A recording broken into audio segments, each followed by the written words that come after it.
Estamos de volta aqui com o nosso Balanço Geral, 12h37. Me chamou muita atenção ontem, aliás, sábado, nós fizemos aqui o Balanço Geral.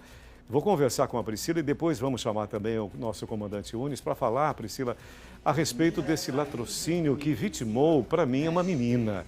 É uma pré-adolescente, mas 14 anos, é uma criança verdadeiramente. Que caso mais bizarro, que barbaridade foi essa, Priscila?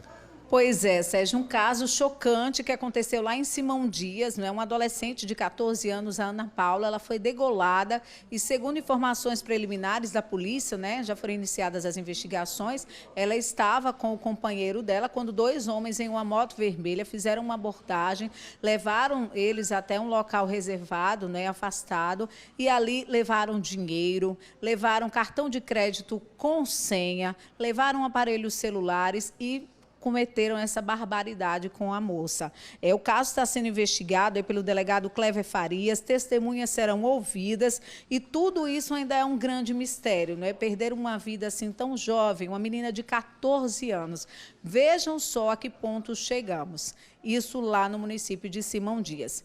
E tem mais notícia policial, hein? A gente está num período de pandemia, onde o isolamento social é necessário, distanciamento, aglomeração está proibido, mas parece que isso não adianta não, hein?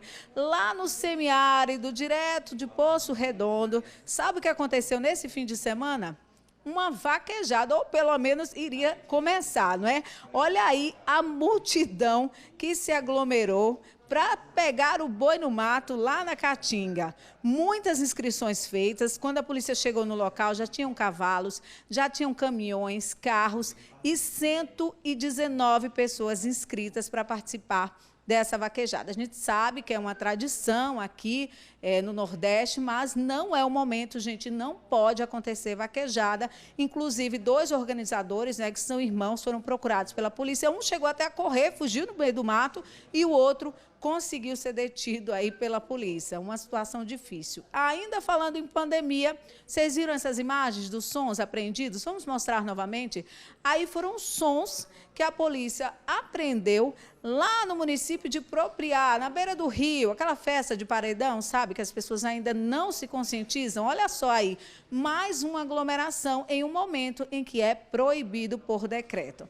Tá demais, né, Sérgio? Como você mesmo diz, a criminalidade não entra na quarentena. Infelizmente, exatamente, as pessoas não se conscientizam. Exatamente. Pri, olha, duas questões. Nós vamos daqui a pouquinho, eu quero comentar com o nosso comandante Unis a respeito desta menina, que perdeu a vida da maneira mais trágica que se pode imaginar, mas também sobre essa boçalidade.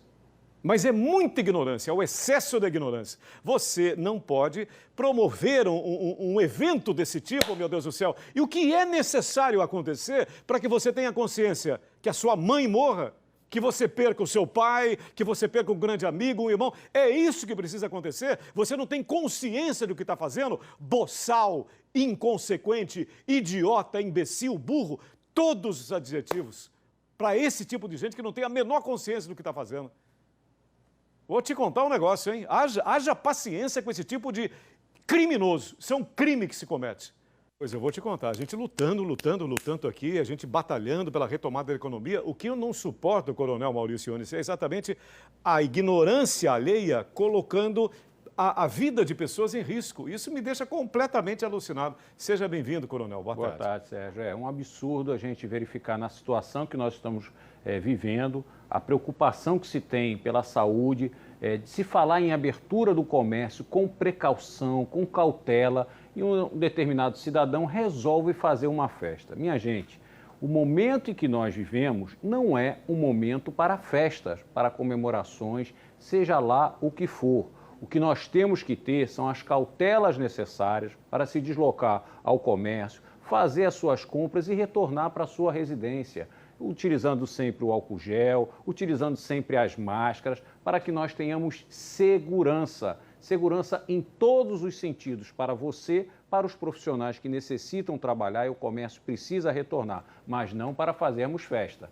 Creio que esses casos, as pessoas devem sim ser presas de imediato, né, e conduzidas e autuadas em flagrante pelo crime contra a saúde pública, porque ele sim está reunindo 119 pessoas num determinado local que não havia nenhum tipo de proteção, alguns sem máscaras, Absurdo. ou seja, colocando numa situação preeminentemente contra a saúde pública. E isso é o que nós não desejamos para a sociedade. É um crime, verdadeiramente, coronel. Agora, com relação a essa menina, apenas 14 anos, que monstruosidade, o que aconteceu exatamente na sua opinião? Bom, Sérgio, determinados crimes que são praticados com tamanha a violência precisa ser investigado com o máximo de cautela. Porque quando há a prática de a violência, é deixar, de certa forma, um recado, né, para aquelas pessoas que convivem ao redor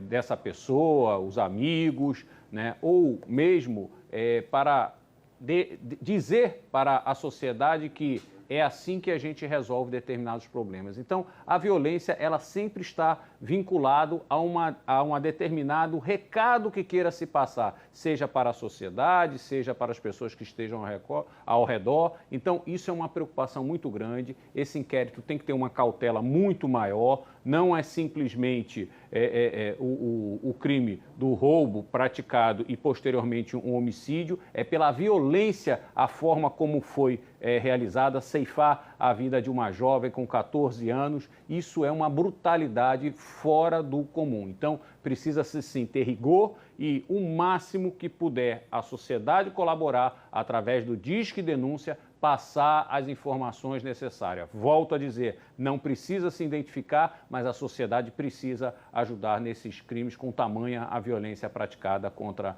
jovens e adolescentes. Coronel, muito obrigado, boa tarde. Boa tarde. Muito obrigado.